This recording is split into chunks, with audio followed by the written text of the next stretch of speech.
तो hello guys, कैसे हैं आप सब लोग। स्वागत है आपका मेरे चैनल मूवी हंटर पे। और आज हम बात करने वाले हैं 2008 में आई मूवी द हॉर्समैन के बारे में। यह मूवी एक रिवेंज मूवी है और मैं इस मूवी के बारे में सिर्फ इतना ही कहूंगा कि ये मूवी बहुत ही ब्रूटल है। तो अब ज्यादा देर न करते हुए चलिए मूवी स्टार्ट करते हैं।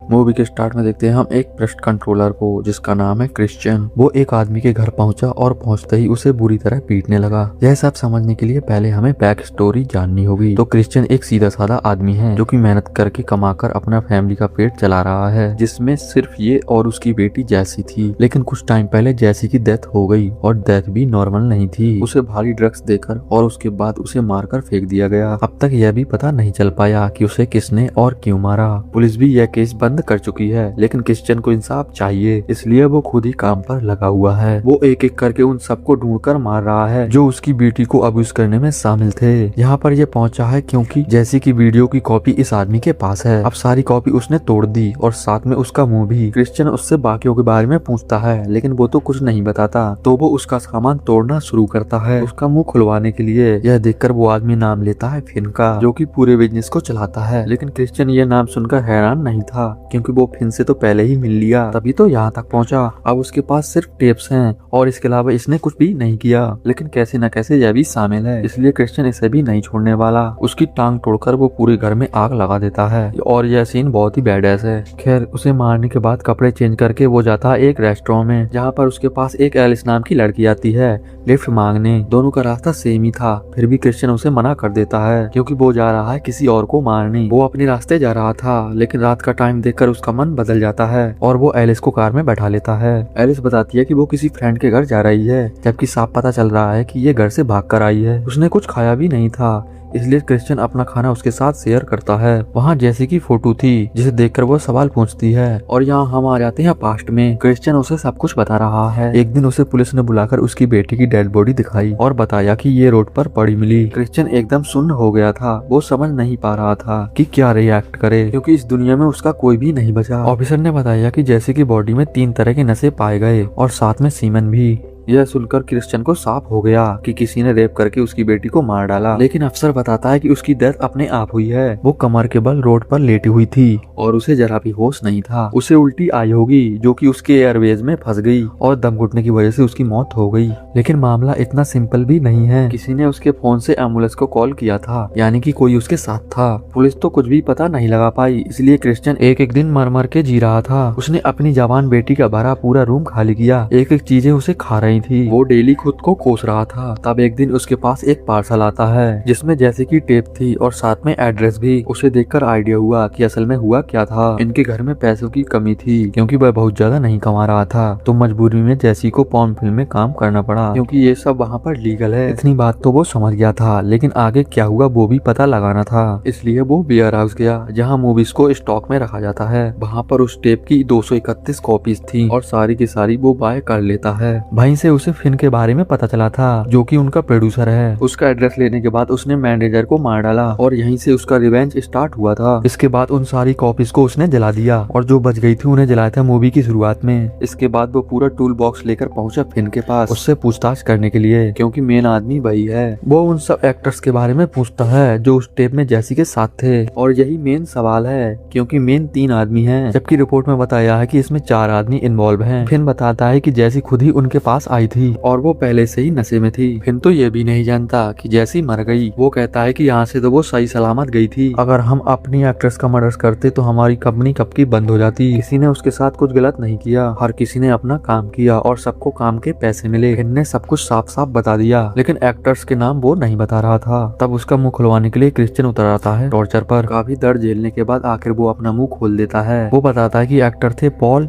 जिम और जिम का भाई। साथ ही उसने उस आदमी के बारे में भी बताया बताया जिसके पास कॉपी थी, जिसे शुरुआत में मारा था, लेकिन चौथे आदमी के बारे में उसने कुछ नहीं बताया। अब इससे पहले कि क्रिश्चियन उसका मुंह खुलवाता, वहाँ आ जाता है उसका बॉडीगार्ड और यहाँ शुरू होती है एक ब्रूटल फाइट। बॉडीगार्ड उस पर भारी पड़ रहा था, लेकिन दिमाग का यूज करके वो उसे मार देता है। इसके बाद बारी आती है फिन की। अब ज्यादा टाइम नहीं था, इसलिए वो सीधा उसका गला काट कर वहाँ से निकल जाता है। तो ये था पूरा पार्ट। इसके बाद उसने टेप वाले आदमी को जलाया और अब वो जा रहा है एक्टर्स के पास। उसके साथ एक लेडीज भी है, इसलिए वो एक मोटल पर रुक गया। सुबह होते ही वो जाएगा जिम के पास और उसके बाद वापस आकर जाएगा पॉल के पास। वो टीवी ऑन करता है तो उसमें एक घर के जलने की न्यूज चल रही थी, जिसे एसी ने जलाया था। पिछले 3 मर्डर को भी सीलिंग कर दिया गया है और अब कातिल की तलाश जारी है। हम देखते हैं कि अब भी वो डेली जेसी को याद करता है और अपने हाथ पर कट मारता है ताकि उसे भूले नहीं कि राग भी अपने साथ बैन में लेकर चलता है। अगली सुबह वो पहुंच जाता है जिम के घर। उसे मारपीट कर उसने जिम से पूछताछ शुरू कर दी, लेकिन टॉर्चर होने के बावजूद भी वो अपना मुंह नहीं खोल रहा। वो बस फिन का नाम ले रहा था, जिसे क्रिश्चियन ने पहले ही मार दिया। वो जिम से उसके भाई के बारे में पूछता है, लेकिन वो उसके बारे में उसे कुछ भी नहीं बताता।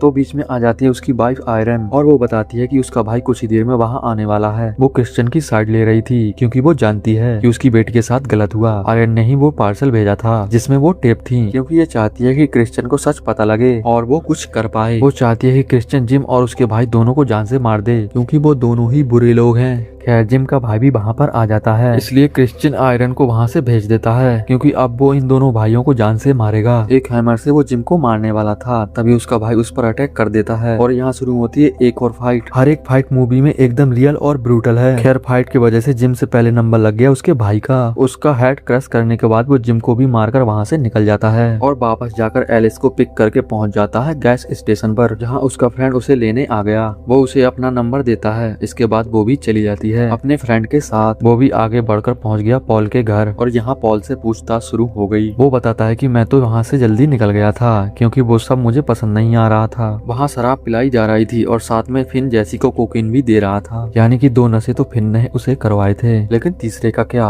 पॉल कहता है कि शायद उसे डायरेक्ट ने दिया होगा, क्योंकि वो जैसी को अपने साथ लेकर गया था उसे समझाने के लिए, क्योंकि वो वहाँ से जा रही थी। ये फिन का खास आदमी है। तो यहाँ उस चौथे आदमी का पता चल गया। क्रिश्चियन उससे डायरेक्ट एड्रेस पूछता है, जो कि उसे नहीं पता। वो सिर्फ फिन को ही पता था, जो कि पहले ही उसे मार दिया। अब पॉल उसके किसी काम का नहीं, इसलिए अब बारी आती है उसके मरने की। पॉल क्रिश्चियन से जान की भीख मांगता है, यह कहकर कि मैं तो इन्वॉल्व था ही नहीं, मेरी फैमिली है, मेरे मरने के बाद उनका क्या होगा। उसकी फैमिली पर तरस खाकर वो उसे छोड़ देता है, क्योंकि उसकी खुद की फैमिली नहीं बची। खैर अब डायरेक्ट का कोई पता नहीं है, इसलिए क्रिश्चियन ने अपना रिवेंज खत्म कर दिया, कईयों को मारकर और एक को माफ करके। अब वो वापस अपने घर जा रहा था, तभी उसके पास फोन आता है एलिस का और वो फ्रेंड के पास से वापस जा रही है, जो कि असल में उसका बॉयफ्रेंड है। क्रिश्चियन उसे पिक करता है तो वो बताती है कि वो प्रेग्नेंट थी और अबॉर्शन के लिए यहाँ पर आई थी। अब यहाँ से वो सीधा जाएगी अपने फ्रेंड किम के घर, लेकिन क्रिश्चियन उसे एडवाइस देता है कि वापस अपने घर जाओ और अपने घर वालों को सब कुछ बता दो, यह सबसे बेस्ट है। वो आगे बढ़ते हैं और क्योंकि अब क्रिश्चियन का रिवेंज पूरा हो गया, इसलिए वो भी बीच पर रुकता है, जैसे की राख को बहाने के लिए। अब वो अपनी लाइफ में आगे बढ़ पाएगा, ऐसा उसे लग रहा था। फिन का फोन अब भी उसके पास है और अचानक उसमें एक मैसेज आता है डेरिक का, जिसे देखकर उसके अंदर का रिवेंज फिर से जाग गया। पहले वो एलिस को घर छोड़ेगा और उसके पास जाएगा डेरिक के पास, यह उसका प्लान था, लेकिन इसे खराब करने के लिए उसके पीछे लग जाती है पुलिस। वो सोच रहा था कि शायद वैसे ही कुछ होगा, इसलिए वो कार रोक देता है, लेकिन कार रोकते ही ऑफिसर उसे गन पॉइंट पर अरेस्ट कर लेता है 6 लोगों के मर्डर केस के जुर्म में। यह सुनकर तो एलिस भी हैरान हो गई थी। वो उन दोनों को अपने साथ लेकर जाता है, लेकिन पुलिस स्टेशन की बजाय वो पहुंच जाता है एक वेयर हाउस पर, जहाँ डेरिक उनका वेट कर रहा था। यह पुलिस वाला भी उनसे मिला हुआ है। क्रिश्चियन को उसने ट्रेस किया फिन की फोन की हेल्प से। क्रिश्चियन को मारने के लिए छोड़कर वो एलिस को अपने साथ लेकर चल देता है और यहाँ शुरू होती है मेन फाइट। 4 लोग उसे मारपीट कर ले जा रहे थे, फिर भी वो फ्री होकर भाग जाता है। अब वो फ्री है, लेकिन भागेगा नहीं, बल्कि एक एक करके उनसे लड़ेगा। 2 को जान से मारने के बाद उसका ध्यान जाता है पुलिस वाले पर। वो जाने की तैयारी में था, लेकिन क्रिश्चियन उसे जाने नहीं देता। उसी की गन से वो उसे मार देता है। एलिस भी फ्री हो गई थी, लेकिन तभी वहाँ पहुँच जाता है डेरिक और वो दोबारा पकड़े गए। अब वो क्रिश्चियन को मार देंगे और एलिस के साथ करेंगे शूटिंग, लेकिन ऐसा करने से पहले डेरिक बताता है कि उसी ने ही जैसी को ड्रग्स देकर उसका रेप किया था, फिर उसे ले जाकर फेंक दिया रोड पर, और जाने से पहले उसी ने एम्बुलेंस को कॉल किया था। वो कहता है कि इस सब का मुझे पछतावा है। यह कहकर वो क्रिश्चियन को स्टैप करता है और उसके बाद एलिस को लेकर बाहर निकल जाता है, क्योंकि उसका साथी चक क्रिश्चियन को मारेगा। लेकिन जाते जाते एलिस ने हथकड़ी की चाबी उसके पैरों में फेंक दी थी। अब चक उसे टॉर्चर कर रहा था, लेकिन मौका मिलते ही वो चाबी उठाकर खुद को फ्री कर लेता है और यहाँ उसने उल्टा चक को ही मार डाला। वहाँ से एक बड़ा सा हैमर लेकर वो जाता है एलिस को बचाने, लेकिन तब तक डेरिक उसे रेप कर चुका था। यह देखकर उसका खून और ज्यादा खौल जाता है,